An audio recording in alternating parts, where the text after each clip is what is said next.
ان اللہ یغفر الذنوب جمیعا، فرمایا بے شک رب تمہارے سارے ہی گناہ معاف فرما دے گا، تم نا امید نہ ہونا، وہ معاف کر دے گا تمہیں۔ قرآن مجید میں فرمایا ان اللہ بالناس لرؤوف الرحیم، بے شک اللہ اپنے بندوں پر بڑا ہی مہربان اور نہایت ہی رحم کرنے والا، رؤوف اور رحیم ہے، بڑا مہربان ہے، کرم فرماتا ہے۔ اللہ تعالیٰ اپنے بندوں سے بڑا جلد راضی ہو جاتا ہے، وہ اپنے بندوں کو بہت زیادہ مشقت میں نہیں ڈالتا، وہ اپنے بندوں سے اپنی نعمتوں کا بدلہ نہیں چاہتا، بہت سخت مشقت والی عبادتیں نعمتوں کے بدلے نہیں چاہتا، وہ بڑی جلدی رحم فرماتا ہے۔ ماں پیار کرتی ہے اپنے بچے سے، لیکن وہ ناراض بھی ہو جاتی ہے بعض چیزوں پہ، بعض معاملات اس کا دل بھی دکھاتے ہیں، بعض جگہ وہ رو کے یہ بھی کہتی ہے کہ تو نے میری محبت کا کوئی نتیجہ نہیں مجھے دیا، میری ساری کمائی تو نے ضائع کر دی۔ والد بہت ساری جگہوں پہ ناراض ہوتا ہے، شکوہ کرتا ہے، کہتا ہے میری بیماریوں کی، پریشانیوں کی، بڑھاپے کی، کمزوریاں کا سبب بیٹے تو ہی بن گیا، یہ ساری تکلیفیں تو ٹھیک ہو جائیں تو میری شاید عمر بھی بڑھ جائے، صحت بھی ٹھیک ہو جائے، میں زیادہ دیر جوان رہ سکوں۔ ناراض ہوتے ہیں ماں باپ، اسی طرح ماں باپ راضی بھی ہو جاتے ہیں، وہ بڑی جلدی راضی ہو جاتے ہیں۔ میں اکثر کہتا ہوں کہ والد کو راضی کرنے میں 5-7 منٹ لگ جاتے ہیں، اماں تو 1.5-2 منٹ میں راضی ہو جاتی ہے، ابا جی کو 5-7 منٹ لگتے ہیں، کئی دفعہ کہنا پڑتا ہے، کوئی دلائل دینے پڑتے ہیں، لیکن والدہ کے لیے تو کچھ بھی نہیں، آپ نیرا جا کے پیروں میں بیٹھ ہی جائیں، کچھ بھی نہ کریں، آپ پورا روئیں نہ، رونے والا منہ ہی بن جائے تو اماں تو نرم ہی نرم ہے، جس وقت جو مرضی آپ کرا لیں ہو گیا۔ اللہ تبارک و تعالی بلا مثال و بلا تشبیہ سمجھانے کے لیے عرض کرتا ہوں، اللہ بھی بعض معاملات میں اپنے بندوں سے ناراض ہو جاتا ہے، وہ کہتا ہے میں تکبر کرنے والوں کو پسند نہیں کرتا، وہ کہتا ہے فسادی پسند نہیں ہیں، وہ فرماتا ہے کہ راہوں میں کجی کرنے والے پسند نہیں ہیں، وہ فرماتا ہے کہ بدعہدیاں کرو گے تو میں صبح قیامت تم سے سوالات کروں گا۔ اللہ تبارک و تعالیٰ بہت ساری چیزوں کو ناپسند کرتا ہے، ناراض ہو جاتا ہے، بلکہ نبی پاک صلی اللہ تعالی علیہ وسلم نے فرمایا تم بات کرتے کرتے کوئی ایسا جملہ بول دیتے ہو کہ رب اتنا ناراض ہوتا ہے کہ تمہیں پتہ بھی نہیں ہوتا، تمہارے لیے جہنم کا فیصلہ کر دیتا ہے۔ اس لیے پہلے تولو پھر بولو، خود اپنے لفظوں کی تو تم پہرے داری کرو نا کہ میں کیا کہہ رہا ہوں، کوئی ایسا جملہ، کوئی ایسی بات وارث شاہ مان کری نہ وارثاں دا، کوئی ایسی بات نہ تمہاری زبان سے نکلے۔ اور حضور یہ بھی فرماتے ہیں کہ اس کا دوسرا پہلو بھی ہے، بعض اوقات تم بات کرتے ایسا جملہ کہتے ہو وہ اتنا راضی ہوتا ہے کہ تمہارے لیے جنت کا فیصلہ فرما دیتا۔ مسلمان کو اب یہ حکم ہے، اس ساری گفتگو کا نتیجہ یہ ہے کہ وہ اپنے جذبات پر، خیالات پر، نگاہوں پر، زبان پر، کانوں پر تھوڑی توجہ دے، بے لگام نہ بنے، بے ترتیب نہ بنے، جو طبیعت میں آئے کر نہ گزرے، تھوڑا سا نہ سوچے سمجھے اور تھوڑا سنبھل کے چلے، کبھی ان کاموں کی طرف نہ جائے جن سے رب ناراض ہو جاتا ہے، ان کاموں کی طرف بڑھے جن سے اللہ راضی ہوتا ہے۔ میرے نبی پاک صلی اللہ تعالی علیہ وآلہ وسلم نے ارشاد فرمایا، بعض احادیث میں لفظ یہ ہیں کہ اللہ اپنے بندوں کو دیکھ کے مسکراتا ہے جو اس کی شان کے لائق، جس ترتیب سے ہم مسکراتے ہیں، جس ترتیب سے ہم روتے ہیں، جس ترتیب سے ہم کسی بات کا اظہار تشکر کرتے ہیں، خدا ان باتوں سے پاک ہے۔ اب بہت ساری حدیثوں میں آیا کہ وہ مسکراتا ہے، تو کیا مطلب ہے مسکرانے کا؟ تو علماء تفسیر نے لکھا ہے مسکرانے کا مطلب یہ ہے کہ وہ بڑا ہی راضی ہوتا ہے اپنے بندے سے، بڑا راضی ہوتا ہے، یہ مطلب ہے۔ ایک تو مسکرانے کا مطلب یہ کہ وہ بڑا راضی ہو گیا، بڑا راضی ہو گیا، وہ مسکرا دیا اپنے بندے پہ، اور ایک اس کا معنی خود نبی پاک صلی اللہ تعالی علیہ وسلم نے بیان فرمایا۔ مسند امام احمد بن حنبل میں حدیث ہے، حضور سید عالم علیہ السلام سے صحابہ نے پوچھا یا رسول اللہ شہید تو بڑے لوگ ہوتے ہیں، شہیدوں میں افضل کون ہے؟ تو اللہ کے حبیب علیہ الصلوۃ والسلام فرمانے لگے وہ والا بندہ جو ڈٹ گیا تھا کافروں کے مقابلے میں، وہ ہلا نہیں، پوری طرح ڈٹ کے جو لڑا وہ شہداء میں افضل ہے۔ حضور فرماتے ہیں وہ جنت کے بالا خانوں میں سیر کرے گا اور رب اسے دیکھ کے مسکرائے گا. رب اسے دیکھ کے مسکرائے گا. اللہ تعالیٰ مسکراتا ہے اسے دیکھ کے. اور اگلے جملے میں حضور نے وضاحت کر دی, فرمایا جب رب دنیا میں کسی پر مسکراتا ہے نا تو اس کا معنی یہ ہے کہ قیامت میں پھر اللہ اسے حساب کوئی نہیں لے گا. جس پر اللہ دنیا میں مسکرا دیا اس سے کوئی حساب, تو وہ کام ڈھونڈنے چاہیے نا جس سے اللہ مسکرائے. ویسے کبھی ہم ایسا کرتے ہیں کہ نہیں کہ کسی کو راضی کیا جائے؟ یہ کام ہم کرتے ہیں کہ ہماری کمپنی کا جو سربراہ ہے وہ ہم سے راضی رہے. جس ادارے میں ہم پڑھاتے ہیں اس ادارے کا بڑا ہم سے راضی رہے. یہ کرتے ہیں ہم, اس کے لیے کچھ نہ کچھ ہیلے بہانے ہم کرتے ہیں. برادری, قبیلہ, علاقہ, بستی, لوگ کسی طریقے سے ہمارے ساتھ مطمئن رہیں, کرتے ہیں نا یہ سارے کام. اس میں تھوڑی مشکل بھی ہمیں آتی ہے لیکن کرتے ہیں. کیا کریں, گھر میں بھی کئی دفعہ ایسا ماحول بنانا پڑتا ہے. چلیں ایک اور میٹھی مثال دیتے ہیں, زیادہ سمجھ میں آئے گی. چھوٹا بچہ خوش رہے, آپ اس کے لیے محنت نہیں کرتے. وہ چھوٹا ہے, اس کو خوش کرنا فرض ہے ابا پہ, لیکن وہ کہتا ہے کہ میں نے موٹر سائیکل لینا ہے. چھوٹا ہے, چلا ہی نہیں پائے گا, تو ابا پھر اسے راضی کرتا ہے, کہتا ہے بیٹے چھوٹا سائیکل لے لے, چل میں تجھے اڑانے والا جہاز لے دیتا ہوں. مقصود کیا ہے کہ اس کو ناراض نہیں کرنا, یہ روئے نہ, اس کا دل نہ ٹوٹے. ہو یارو سنو نا میں کیا کہہ رہا ہوں. اگر چھوٹے بچے کے لیے وہ چیزیں ڈھونڈتے ہو, میرے ابا جی نا اپنے نواسے کے لیے کھلونا لے کے آئے تو بچہ بڑا ہی کھیلا, تو ابا جی کہنے لگے لو پیسے پورے ہو گئے میرے. بچے کو پسند بڑا ہے نا, پیسے پورے کر چھڑے نے, دیکھو نا جی کتنا اس کو راضی ہوا ہے.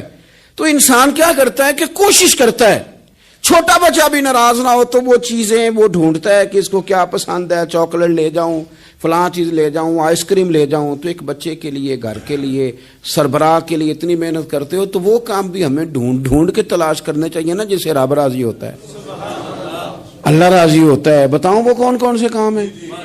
نبی کریم صلی اللہ تعالی علیہ وسلم نے ارشاد فرمایا 3 لوگ ہیں جنہیں دیکھ کے رب مسکراتا ہے. یا رسول اللہ صلی اللہ علیہ وسلم وہ کون کون سے؟ تو محبوب فرمانے لگے, ایک وہ بندہ ساری مخلوق سوئی ہے, آدھی رات ہے, رات کا پچھلا پہر ہے, اس نے اٹھ کے وضو کر لیا, مصلی پہ کھڑا ہو گیا خدا کی یاد میں. فرمایا اسے دیکھ کے رب مسکراتا ہے جو اس کی شان کے لائق ہے. مسکراتا ہے اللہ. یہ تو سونے کا ٹائم تھا, یہ تو گہری نیند آنے کا وقت تھا, رات کا پچھلا پہر. رات پوے تے بے درداں نو نیند پیاری آوے, تے درد منداں نو یاد سجن دی ستیاں وی آن جگاوے. اور ساون کی کالی راتوں میں جب بوندا باندی ہوتی ہے, وہ راتوں کو اٹھ اٹھ روتے ہیں جب خلقت ساری سوتی ہے. اللہ مسکراتا ہے. اور سننا میرے بھائی, میرے نبی پاک صلی اللہ تعالی علیہ وسلم فرماتے ہیں جب مسلمان نماز کے لیے صفیں بناتے ہیں نا, ترتیب لگ رہی ہوتی ہے, اب اللہ کی بارگاہ میں کھڑے ہوں گے, قیام کریں گے, رکوع کریں گے, سجود کریں گے. فرمایا جب مومن صفیں بناتے ہیں تو رب دیکھ کے مسکراتا ہے, مسکراتا ہے. کمال ہو گئے عروج بندگی کا, جب بندے کو دیکھ کے رب مسکرائے. خدا بندے سے خود پوچھے بتا تیری رضا کیا ہے, مسکراتا ہے. اور میرے نبی پاک علیہ السلام فرماتے ہیں جب مجاہد جہاد کے لیے صفیں سیدھی کرتے ہیں, آج تو یہ رب کے نام پہ مرنے ہی آ گئے, یہ صفوں میں کھڑے ہوں گے, ترتیب سے لڑیں گے, ترتیب سے گلا کاٹیں گے کافروں کا یا شہادت لیں گے. فرمایا جب جہاد کے لوگ صفیں بناتے ہیں تو رب انہیں دیکھ کے مسکراتا ہے. کتنے نصیبوں والا وہ بندہ ہے جسے دیکھ کے مسکرا دیا. او یار کبھی تیرا بیٹا تیرے سامنے مسکرائے نا چھوٹا, تو تیرا دل باغ باغ ہو جاتا ہے. تیری ماں بیمار کسی ایک دن صحیح طرح ہنس پڑے تو طبیعت خوش ہو جاتی. مجھے بتاؤ نا جس کا رب بھی اسے دیکھ کے ہنس پڑے, جو اس کی شان کے لائق ہے, کیا اس بندے کے نصیبیں ہیں, کیا اس کے مقدر ہیں. آپ اس مقام پر اپنے آپ کو لائیں. اب دیکھیں نا یہ حدیث آپ نے سن لی, اب ہم نے نا اس طرح صفحے نہیں بنانے جس طرح ساری دنیا, اب ذرا صفحے بھی شوق سے بنائیں گے. اب ذرا تھوڑا سا شوق پیدا کریں گے, بھئی یہ تو میں وہ کام کرنے لگا ہوں جسے دیکھ کے رب مسکراتا ہے. نبی پاک صلی اللہ علیہ وسلم نے فرمایا جب کو بندہ توبہ کرتا ہے نا, ہم توبہ کا رٹا لگاتے ہیں، یا اللہ میری توبہ، یا اللہ. اور توبہ کا تو مطلب یہ ہے کہ پچھلے گناہوں سے پکی توبہ، آج کے بعد یہ غلطی نہ کرنے کا پکا وعدہ. تو نے ساری شب برات رو کے گزاری ہے، بتا سویرے جھوٹ جوڑنے کا ارادہ ہے تیرا؟ آج کے بعد رشوت تو نہیں نہ لے گا، ملاوٹ تو نہیں نہ کرے گا، یہ توبہ ہے. اور اگر سارے کام اسی طرح کرنے تو پھر یہ توبہ کا رٹا ہے، تو جتنا مرضی لگاؤ. حضرت علی بن ربیعہ رضی اللہ تعالیٰ عنہ فرماتے ہیں میں مولا علی کے ساتھ تھا، مقام حرہ کی طرف جا رہے تھے، حضرت علی نے ہاتھ اٹھا کے دعا مانگی ہماری تعلیم کے لیے، ورنہ حضرت علی ہم صحابہ کو محفوظ عن الخطا تو مانتے ہیں نا. ہاتھ اٹھا کے کہا اے اللہ ہمارے گناہ بخش دے، تیرے علاوہ کوئی معاف کرنے والا نہیں. اور پھر حضرت علی آسمان کی طرف دیکھا اور دیکھ کے نا حضرت علی بن ربیعہ کو تو مسکرائے. حضرت علی بن ربیعہ کہنے لگے حضور مسکرائے کیوں ہو؟ فرمانے لگے ایک دن میں حضور کے ساتھ اسی طرح آیا تھا، اسی طرح حضور نے دعا فرمائی تھی ہماری تعلیم کے لیے، اور پھر حضور مجھے دیکھ کے مسکرائے تھے اور فرمایا جب کوئی بندہ رب کی بارگاہ میں اس طرح استغفار کرتا ہے تو رب مسکراتا ہے اور مسکرا کے فرماتا دیکھ لو میرے بندوں کو پتا ہے کہ میرے علاوہ معاف کرنے والا کوئی نہیں. انہیں پتا ہے، تم اس کی بارگاہ میں رجوع تو لاؤ، آؤ تو صحیح دو آنسو لے کر. اقبال کہتے ہیں کہ موتی سمجھ کے شان کریمی نے چن لیا، قطرے دو گرے میرے ار کے انفال کے. دو میں نے آنسو بہائے تھے تو اس کے کرم نے تو موتی سمجھ کے چن لیے. سنو نا حضور اس استغفار کو اللہ کو یار رات کو توبہ کر کے سونا چاہیے. ہمیں کچھ غلطیاں ہم کرنا نہیں چاہتے پر ہم سے ہو جاتی ہیں، کچھ دل ہم توڑنا نہیں چاہتے پر وہ ٹوٹ جاتے ہیں، ہماری مجبوری ہوتی ہے ٹوٹ جاتے ہیں. رات کو اس کی بارگاہ میں ہاتھ باندھ کے کشکول طلب دراز کر کے خوب استغفار پڑھنا چاہیے کہ مالک بندے ہیں نا کیا کریں، نفس کا ساتھ ہے، دنیا کا ساتھ ہے، خواہشات نفسانیہ، مالک معاف کر دے. درد سے توبہ، رسم نہ ہو، کہانی نہ ہو، لفظ نہ ہو، جملے نہ ہو. اور جناب ایسے لوگوں کے بیچ بڑے ہاتھ باندھ کے اور بڑا کوئی ضرورت نہیں، آپ اکیلے اپنی چارپائی پہ بستر کے اندر منہ دے کے بھی درد سے کہیں گے نا معاف کر دے تو وہ تو مہربانی بڑا ہے. میرے نبی پاک صلی اللہ علیہ وسلم مثال دیتے ہیں، فرمایا ایک آدمی صحرا میں جا رہا، صحابہ سے حضور خطاب کر رہے ہیں، فرمایا ایک آدمی صحرا میں جا رہا تھا، اس نے اپنی اونٹنی پہ کھانا پانی پیسے ہر چیز رکھی ہوئی تھی. صحرا تھا بہت بڑا، درمیان صحرا کے گیا تو تھوڑا سا سستانے کے لیے آرام کرنے کے لیے اونٹنی سے نیچے اترا. اب اس نے اونٹنی کی لگام، اونٹنی کی نکیل اپنے سرہانے کے نیچے رکھی، ہاتھ کے ساتھ پکڑی اور سو گیا. تھوڑی ہی دیر کے بعد جب اس کی آنکھ کھلی تو دیکھا اونٹنی غائب ہے. صحرا میں وہ پیدل نہ آگے جا سکتا ہے، نہ پیچھے جا سکتا ہے، نہ دائیں نہ بائیں، کھانے کو روٹی نہیں، پینے کو پانی کا قطرہ نہیں، تھوڑا ادھر بھاگا ادھر بھاگا، تھک گیا. کریم محبوب فرماتے ہیں وہ پوری طرح نڈھال ہو گیا اور مایوس ہو گیا، معاذ اللہ. مایوس ہو کے دوبارہ اسی جگہ آ کے لیٹ گیا جہاں پہلے لیٹا تھا. انتظار کرنے لگا کہ اب موت ہی آئے گی، آخری وقت ہے، اب نہ میں پیدل یہ صحرا کراس کر سکتا ہوں، نہ پیچھے جا سکتا ہوں، نہ کھانا ہے نہ پانی ہے، سوائے موت کے کوئی سہارا نہیں. حضور فرماتے ہیں وہ رستے میں دوبارہ لیٹ گیا. اچانک اس نے رخ بدلا تو اونٹنی سامنے کھڑی تھی. حضور نے صحابہ سے پوچھا بتاؤ نا اسے بھلا کتنی کو خوشی ہوگی؟ یا رسول اللہ جسے نئی زندگی مل گئی ہے. آپ دیکھیں نا سارے ڈاکٹروں نے کہہ دیا کہ اس کے تو گردے میدا جگر ہر چیز ختم ہے، گھر لے جاؤ خدمت کرو، ہر طرف پریشانی ہے. وہ بندہ بھی سمجھ گیا ہے کہ آخری وقت آ گیا، کل جاؤں پرسوں جاؤں، تیاری ہو گئی، سب لوگ آ گئے، باہر والے بھی آ گئے. یہ ماحول ایک عجیب رنگ اختیار کر گیا. اچانک ایک ڈاکٹر نے آ کے کہا نہیں غلطی لگ گئی تھی. مجھے بتائیے انداز کیا ہوتا ہے؟ بغیر دوائی کے بندہ اٹھ کے کھڑا نہیں ہو جاتا. او میں تو بچ گیا ہوں.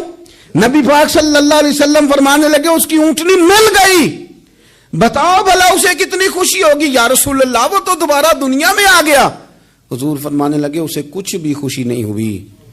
جب کوئی رب کا گناہگار بندہ آ کے توبہ کرتا ہے، رب کو اس سے کئی گنا زیادہ خوشی ہوتی ہے. میرا بندہ آ گیا ہے، میرا بندہ آ گیا ہے، میرے گھر آ گیا. اس نے آنسو بہائے ہیں اس نے کہا اللہ میں تیرا ہی ہوں، تیرا ہی رزق کھاتا ہوں، تیری ہی زمین پہ رہتا ہوں، تیرے نام سے میری سانسیں چلتی ہیں. وہ آ گیا. فرمایا اس اونٹنی والے سے زیادہ رب کو خوشی ہوتی ہے جب گناہگار آ کے توبہ کرتے.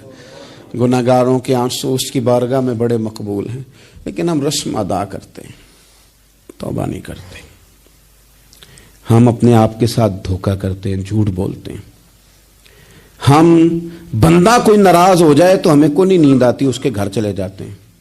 ہم اپنے سارے رشتوں کو، تعلقات کو مینٹین کر کے رکھنے کے عادی ہیں. ہمیں پتہ ہے کہ وہاں میں نہیں جا سکا تو بیٹا بھیجتا ہوں، فلاں شادی پہ میں نہیں جا سکا تو بھتیجا بھیجتا ہوں، بھائی بھیجتا ہوں.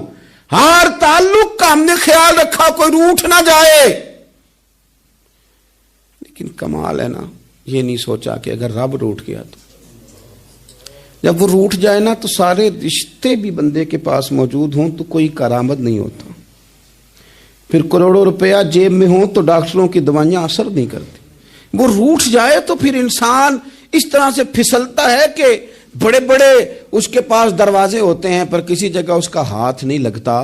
خدا را خیال کریں، دنیا روٹتی ہے تو روٹھ جائے، رب رسول ناراض نہ ہونے پائیں، اس کا خیال کریں. حضور فرماتے ہیں وہ مسکراتا ہے، اسے خوشی ہوتی ہے جب کوئی اس کا بندہ اس کی طرف رجوع کرتا ہے. میرے عزیزو، رسول پاک صلی اللہ تعالی علیہ وسلم نے ان لوگوں کے تذکرے کیے جنہیں دیکھ کے رب مسکراتا ہے. ہم نا گناہگاروں پر بھی فتویٰ دینے میں جلدی کرتے ہیں اور نیکی پر بشارت دینے میں بھی جلدی کرتے ہیں، حالانکہ یہ ہماری ذمہ داری نہیں. پتہ نہیں اللہ تعالیٰ کس کو کب توفیق توبہ دے کے اپنے قریب کر لے، لیکن بڑی جلدی ہے، بڑی جلدی فتویٰ دینے میں. اور یہ فتویٰ صرف مفتیوں کا نہیں رہ گیا، یہ میری طرح کے، آپ کی طرح کے ڈھیروں لوگ ہیں جنہوں نے جیبوں میں فتوے ڈالے ہوئے. بھئی آپ نے کیوں ذمہ داری لے لی ہے جنت میں داخل کرنے کی اور نکالنے کی؟ یہ تو میرے رب کریم کا کرم ہے، وہ جس کو چاہے جب چاہے جتنا چاہے عطا کرے. لیکن کچھ لوگ نا بڑے پکے ہو گئے ہیں کہ شاید جو میں سوچ رہا ہوں وہی درست ہے. کبھی کبھی کچھ چیزیں عجیب بھی ہوتی ہیں، لہذا خدا کی رحمت پر بھروسہ کر کے بات کرنی چاہیے. اپنی مرضی کے فتوے نہیں داغنے چاہیے. وہ دیکھو جی فلانا بندہ یوں کر رہا ہے، آپ کو پتہ ہی نہیں پوری بات کا، آپ کو علم ہی نہیں پوری بات کا.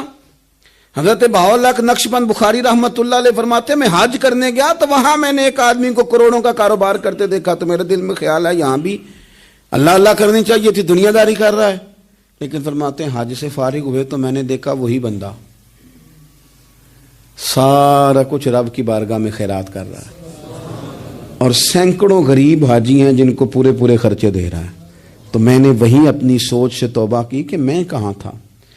بڑی جلدی کھڑے نہ ہو جائیں. حضرت حسن بصری رحمت اللہ تعالی علیہ ارشاد فرماتے ہیں کہ میں دریا کے کنارے گیا تو وہاں میں نے ایک شخص کو دیکھا، وہ اپنی ایک خاتون کی گود میں سر رکھ کے بیٹھا اور قریب ایک بوتل بھی پڑی ہے. میرے دل میں معاذ اللہ خیال آیا کہ دیکھو کس انداز میں ایک عورت کے ساتھ یہ ہے اور پاس بوتل بھی پڑی ہے، جانے شراب ہے. کہتے میں سوچ ہی رہا تھا کہ اچانک کی کشتی آ رہی تھی دریا میں، وہ ہجکو لے کھائے، کشتی میں 4-5 لوگ تھے، وہ دریا میں ڈوبنے لگے. وہ آدمی تیزی سے اٹھا، دریا میں چھلانگ لگائی، پہلے ایک کو نکالا، پھر دوسرا نکالا، پھر تیسرا نکالا. ایک بندہ رہ گیا، کہنے لگا حضور مجھے تو آپ نے گناہگار سمجھا ہے، میں تو بڑے غلط انداز میں یہاں بیٹھا ہوں، آپ نے جو سوچا. چلیں گے چوتھا بندہ آپ نکالنا ہے، کرے نا یہ کام، کرے نا یہ کام. بڑے بھولے بھالے بڑے اللہ والے، ریاض آپ کو بس ہم ہی جانتے ہیں. اتنی جلدی فتویٰ. حضرت حسن بصری فرماتے ہیں میں پشیمان ہوا، میں نے کہا مجھے تیرنا نہیں آتا، تو دیر نہ کر، چوتھا ڈوب نہ جائے. کرتے اس نے چھلانگ لگائی، چوتھا بھی نکال لایا اور کہنے لگا حضرت آپ نے جلدی کی سوچنے میں، یہ بی بی میری ماں ہے اور یہ سرکے کی بوتل ہے.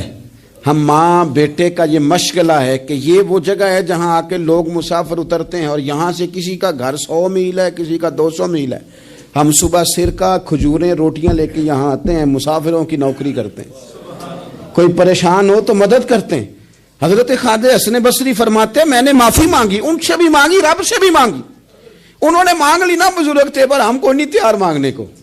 ہم ہر وقت بدگمانیاں، وہ فلانا فلانے جرم کرتا تھا میں اسے اب کیسے نیک مان لوں. بھئی اب وہ نمازی ہے، خدا کے گھر آتا جاتا ہے، اب اب اللہ کی بارگاہ میں حاضر ہوتا ہے، جب رب نے معاف کر دیا تو بھی سوچ بدل جا۔ سنیں حضور کیا فرماتے ہیں، نبی پاک صاحب الاخلاق صلی اللہ تعالی علیہ وسلم فرماتے ہیں، مسند امام احمد بن حنبل دیکھیے، فرمایا رب اس وقت بڑا ہی مسکرائے گا جب قاتل بھی جنت میں جائے گا، مقتول بھی جنت میں جائے گا۔ یا رسول اللہ مقتول تو گیا، یہ قاتل کیسے چلا گیا؟ حضور فرماتے ہیں جائے گا، اور جائے گا اور رب مسکرائے گا جو اس کی شان کے لائق ہے۔ یا رسول اللہ کس طرح؟ تو نبی پاک صلی اللہ علیہ وسلم فرمانے لگے اس نے ایک مومن کو قتل کیا تھا، وہ شہید ہو کے جنت میں چلا گیا، اب اللہ نے بعد میں اسے توبہ کی توفیق دے دی۔ پہلے اس نے کلمہ پڑھا، پھر یہ میدان میں اترا، کافروں سے لڑا، یہ شہید ہوا، رب نے اسے بھی جنت دے دی۔ قاتل بھی جنت میں، مقتول بھی جنت میں، اور بات اتنی انوکھی ہے کہ رب دیکھ کے مسکرا رہا ہے جو اس کی شان کے لائق ہے۔ ہم جلدی میں ہیں، ہم انتظار نہیں کر رہے کہ شاید توبہ کر جائے، ہم انتظار نہیں کر رہے، لیکن میرے عزیز اتنی جلدی نہ کریں۔ سوچوں کا صاف ہونا، ذہنوں کا پاک ہونا، اور لوگوں کے بارے میں گمان کا اچھا ہونا۔ آپ کسی نفسیات کے ڈاکٹر کے پاس چلے جائیں، اسے کہیں ٹینشن بڑی ہے، میں ان کے مضامین پڑھتا رہتا ہوں، وہ سب سے پہلا سبق آپ کو یہ پڑھائیں گے کہ اچھا سوچا کریں۔ اچھا سوچنے سے بندہ تندرست رہتا ہے۔ کس سے بندہ تندرست رہتا ہے؟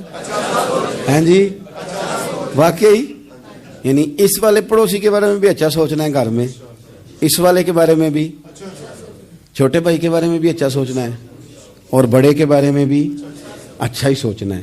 یعنی اپنی برادری قبیلے کے بارے میں بھی اچھا سوچیں، جو قبیلے کا نہیں اس کے بارے میں بھی چلیں تھوڑا سا اچھا سوچ لیں۔ اپنے بارے میں تو اچھا سوچا ہے بڑا، میں کہتا ہوں کہ ہم اپنی غلطیوں سمیت اپنے آپ سے بڑا پیار کرتے ہیں، اور دوسرے کی ایک غلطی نظر آ جائے تو ہمیں گھین آنے لگ جاتی ہے۔ آپ جلدی نہ کریں، مالک نے موقع دیا ہے بندوں کو، نہ وہ کسی کا رزق چھین رہا ہے، نہ سانسیں چھین رہا ہے، وہ اپنی زمین پہ چلنے بھی دے رہا ہے، رہنے بھی دے رہا ہے، تو جب اس نے موقع دیا ہے آپ بھی تھوڑا موقع دیں۔ اللہ بڑا کریم ہے، دروازے کھولے گا، اس کے بندے اس کی بارگاہ تک پہنچیں گے۔ بدگمانیاں اور پھر بدگمانیوں کا عروج، اور اس لیول تک جا کے بات کر دینا کا جہاں سے خوف آئے کہ یار یہ بات نہیں کرنی چاہیے تھی۔ رسول کائنات سرور دو عالم صلی اللہ تعالی علیہ وسلم فرماتے ہیں کہ اللہ مسکراتا ہے۔ دیکھو ہمارے ہاں نا ایک اور بھی مسئلہ بن گیا ہے، میں نے کچھ لوگوں کو نا پکا، میرے پیارے ہیں، محبت ہے مجھے، تو میں چونکہ آپ میری کلاس ہیں، میں مشاہداتی اور تجرباتی باتیں بھی کر لیتا ہوں، اسی کی روشنی میں کئی دفعہ گفتگو بھی تیار کرتا ہوں۔ کچھ لوگوں نے نا پکا ذہن بنا لیا یہ کہنے کا کہ ہاتھ بڑا تنگ ہے، پکا، آپ جس وقت پوچھ لیں ان کا ہاتھ اور بڑا ہی زیادہ تنگ ہے۔ آپ یقین کریں، بہن کا جو خاوند ہے وہ کہہ رہا ہے جا حصہ لے کے آ، تیرے بھائیوں کی کمائی تو نہیں، تیرے ابا کی ہے، لے کے آ۔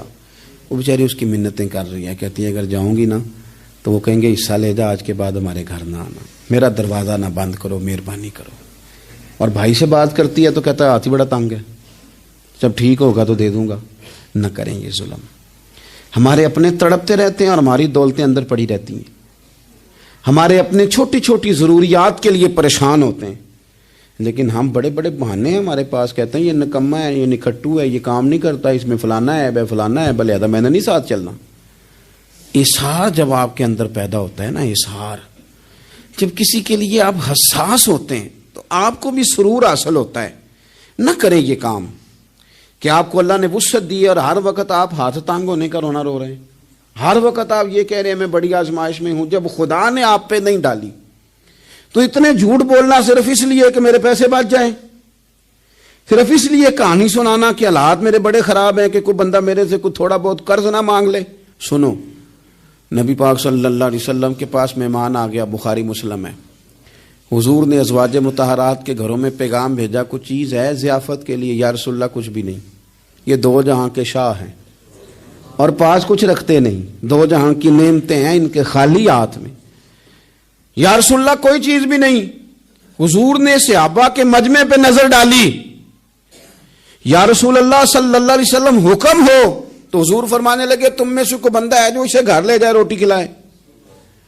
ایک صحابی اٹھے فوراً، حضور میں لے کے جاتا ہوں کھانا کھلاتا ہوں، فرماتے ہیں میرے گھر میں صرف بچوں کا کھانا تھا، یہ نہیں کہ فریزر بھرا ہوا ہے نعمتوں سے، صرف بچوں کا کھانا، یہ نہیں کہ کسی کو دیکھ کے اپنی ہنڈیا پہ برتن دے لیا، صرف بچوں کا کھانا۔ کہتے ہیں گھر گیا، بیوی سے کہا کیا کیفیت ہے؟ کہنے لگی بچوں کی روٹی ہے۔ میں نے کہا بچے سلا دے، صبح ناشتہ کر لیں گے۔ تو کہنے لگی آپ کیا کھائیں گے؟ تو میں نے کہا نہ میں کھاؤں گا نہ تو کھائے گی، مہمان جو نبی پاک کا ہے۔ کہا اچھا، اب ذرا تجویز دیکھو میاں بیوی کی سوجھی آپس میں۔ کہتے ہیں کھانا لگا دینا، کیونکہ ایک آدھ بندے کا کھانا ہے۔ اپنی غربتوں کا ہر جگہ اظہار کرنا، رونا رونا، یہ دیکھو غربت کیسے چھپائی جا رہی۔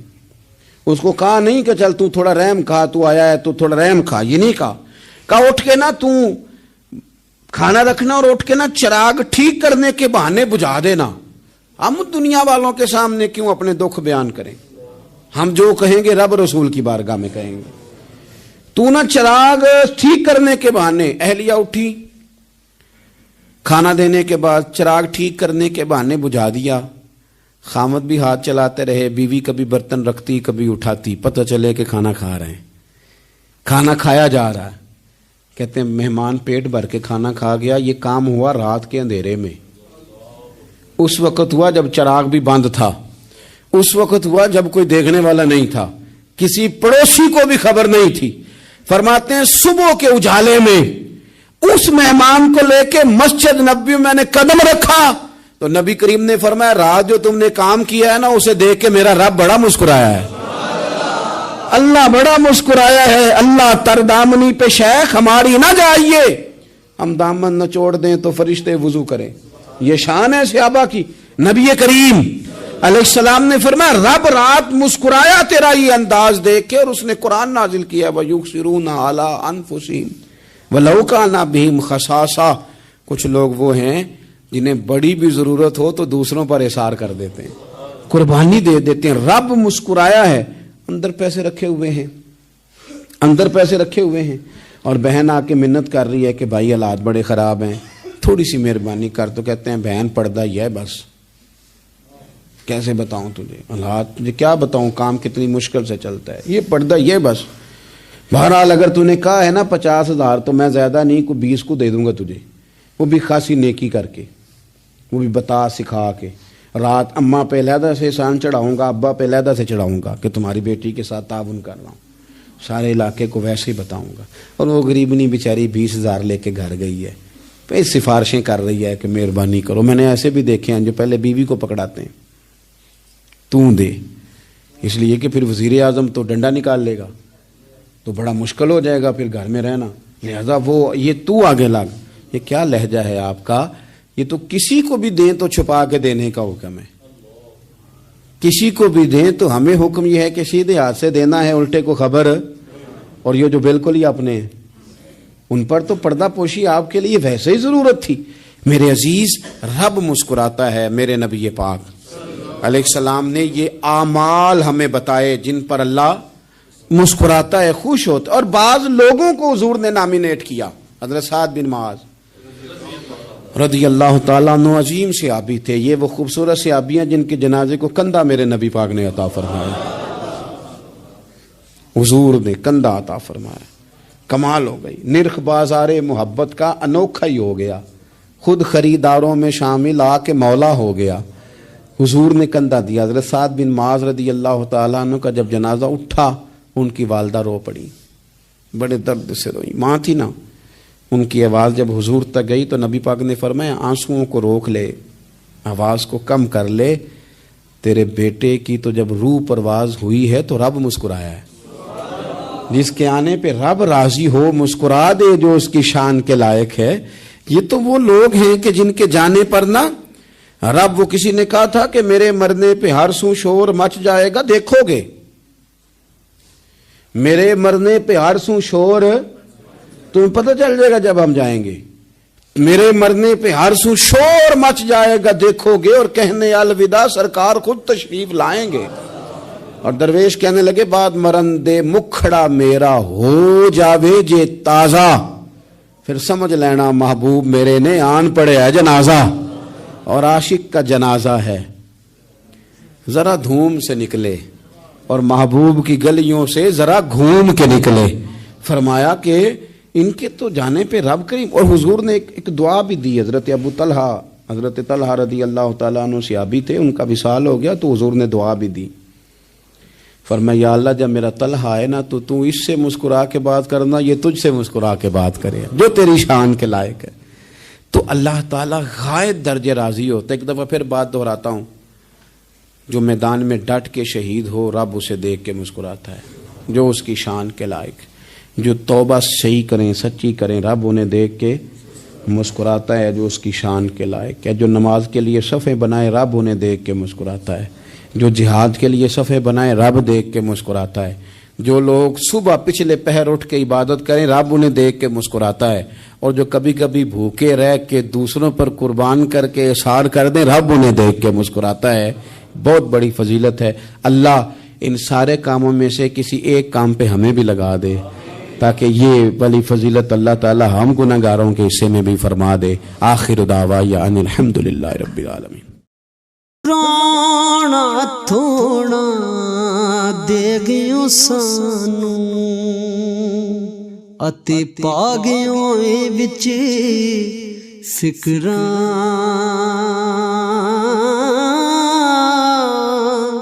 پاٹی لیر پرانی وانگوں تے ٹنگ گیوں وچ ککراں